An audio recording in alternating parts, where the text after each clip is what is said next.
It's the Kyle Hyman Show on Redeemer Radio. This is Kyle Hyman, and with us today to share a little bit of her story is one of our members here at Redeemer Radio, Tracy Rau. Thanks for being here, Tracy. Thank you for inviting me. How you doing today? I'm doing awesome. How about you? I feel like you're always doing awesome. Oh, you know what? We all got to look at what we've been given in life, and it's a beautiful thing to see, I'm sure. But in my case, I don't have to see it. Yeah, tell us about your story and your life growing up. Okay. Well, at age 2, unfortunately, I was told I have retinoblastoma, cancer of my one eye, and they dealt with that. And then a year later, it came back again in the other eye, so I lost my eyesight. I grew up without eyes, but it never stopped me from doing anything. I rode big wheels. I rode, you don't want to be in the way of that one, haha. I'm a blind person driving, Yeah. But I learned Braille, and I went to a regular elementary, high school, and middle school, and graduated. And as a child, my mom raised me to be the type of person that did not look at her blindness. I looked at what God has blessed me with. And that's the touch, scent of smell, hearing, everything like that. And I know it's a hard thing to think about if you can see. But the scenario that I always share with everyone is close your eyes and listen around you. And I learned real quick that that was very important in my life. Sure. I'm sure there were a lot of struggles along the way. What were some of the difficult parts of dealing with blindness? I know this may sound interesting, but everyone got into basketball, hockey, volleyball, the girls cheerleaded, and that kind of stuff was very visual. So it was something that I really couldn't be involved in. But the awesome thing was I had lots of friends. They didn't look at my blindness. They looked at me. And I really appreciated that as a child because I wondered as I grew up and went through school, would everyone look at me or would they look at what I didn't have, my sight? And of course, there were times when my lack of sight was hard because, I didn't fit in some aspects. But you know what? It doesn't matter. Fitting in isn't everything. It's the people that surrounds you and don't look at that. They look at you. Yeah. So overcoming these difficulties, do you think that you have actually something, some kind of gifts that have come out of this that people that don't deal with such a dramatic difficulty might not have? I can say the gift that God's given me is the gift to appreciate what I do have, not what I don't have. That's a hard thing to do. It definitely is. I am married, and of course, I always say this to my husband, I do wish I could see what you look like. I do wish we could have children, but because of the cancer, children are not in our lives right now. However, we do have fur babies, Fur babies. That's what I call them, 3 cats and a dog. And it's things like that I do wish I had. I have to learn real quick to appreciate what I've been given. Yeah. And it took a long time throughout my life. I won't hold that back. It took a while for me to appreciate it. And I converted to Catholicism. My husband asked me to marry him. And I told my husband definitely. And when he took me through and I went to classes and learned so much, it puts a whole new aspect in your mind when you allow God to be closer to you. Instead of looking at everything negative, it's a time to look at everything positive.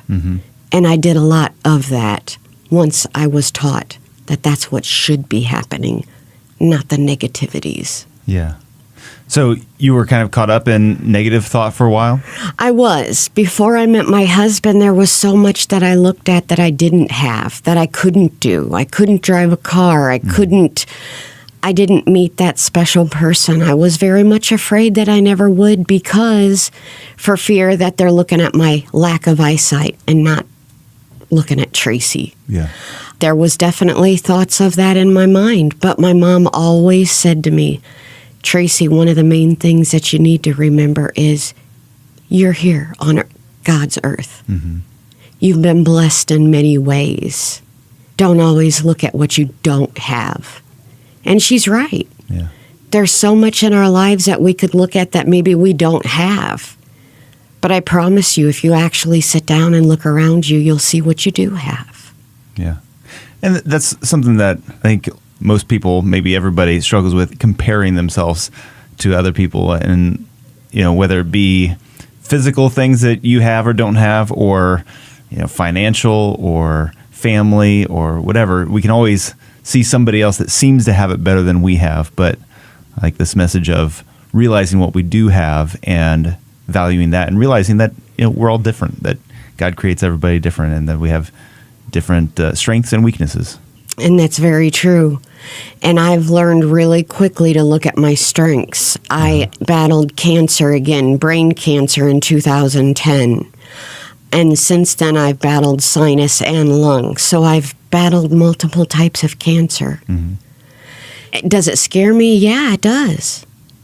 I ask daily, Heavenly Father, I beg for help. Touch my body, heal my body, let me be well.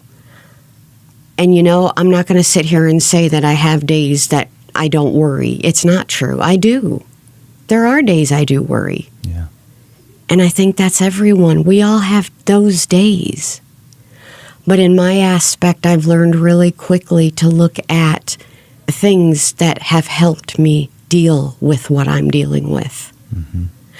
And that's exactly why I have opened up myself through all of this to do motivational speaking. Right. To the community, to groups, to churches, to organizations, to anyone that I can assist. Mm-hmm. I learned real quickly, share your story with everyone and let them hear how you handled it, mm-hmm. and how it might help someone else. I wondered for a long time what God wanted me to do. I'll tell the truth. I didn't know for the longest time where I belonged. And after I've battled so much of this, I've realized this is what He's asking me to do, is to help others. And that's my goal.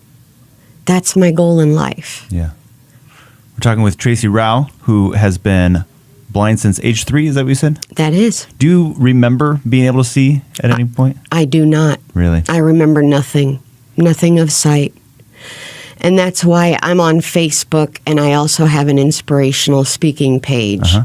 By the way, if anyone's interested, my name is Tracy, Tracy, and my last name is Rau.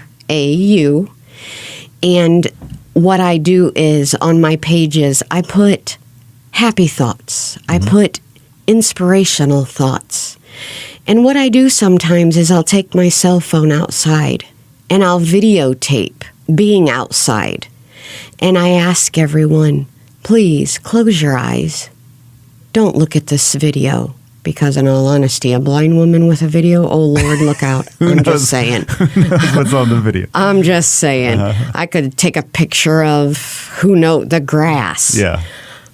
But the point is, what I tell everyone, close your eyes, listen to maybe what I'm saying, and listen to my surroundings. Because a lot of times we focus on, I'm just saying from what I've been told, by what you see. Listen to the limbs of the trees brushing together. Listen to the birds flying in the background. Listen to their wings. Listen to their chirping. Reach out and touch something around you, your flowers, a tree, anything. Mm-hmm. And that's me.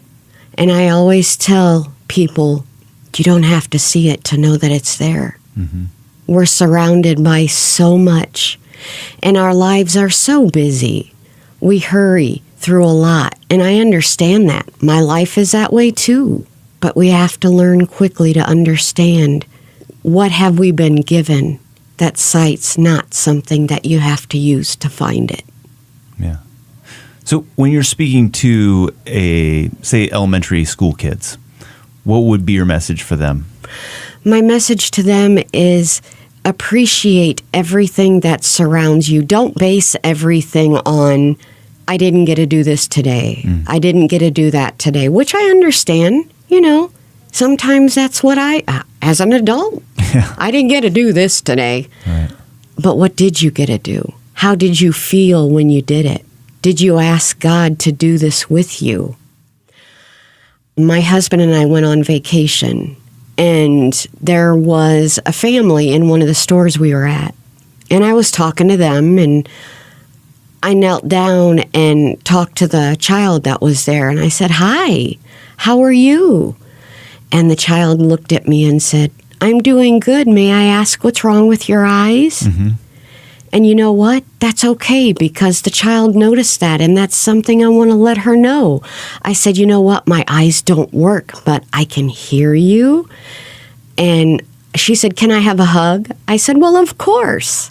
So I gave her a hug, and I said, "Now, see, I can feel you." And she said to me, I had a crucifix around my neck, and she touched it, and she said, "That's nice. You always get to wear Jesus around your neck." And I said, "You know what? Jesus is always with us. Always know that." So it's the innocence sometimes of what you get from children. I mean, I had, when I speak to children, I have them ask, "How do you eat? How do you sleep?" I even had somebody say, "How do you drive?" And I'm like, "Oh, I like that."